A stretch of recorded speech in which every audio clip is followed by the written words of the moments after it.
بالله من الشیطان الرجیم بسم الله الرحمن الرحیم. دا یو یهودي سکایوې هوټل کې کمره اخیستې وه، مازدیګر ټیم و، غوبل جوړ شو، زه لاړم سکایوې ورنه خلاص شو، بازار ته راغی، زه ومه زما یو بل ملګری و، مونږ دې په خوړ بازار کې راونیو، دا یهودي دا کوم چې وسې اوري ورته واچو، ما راونیو، ما تې بیګ واغست، ما له بیګ نه راکوو، ما تې سپېړې وتمبولي، عوام راغونډ شو په خوړ بازار کې، زما نه دا یهودي خلاصې کو،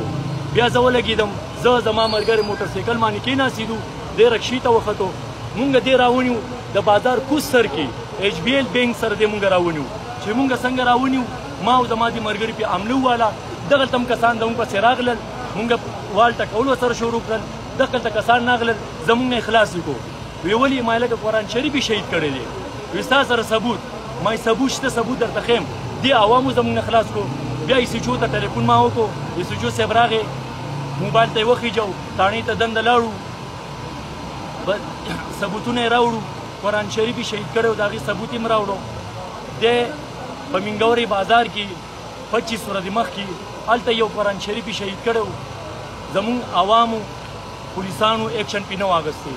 اوس په مدین بازار کې زموږ عوام ډېر غیرتمند، ډېر پښتانه نر خلک دی،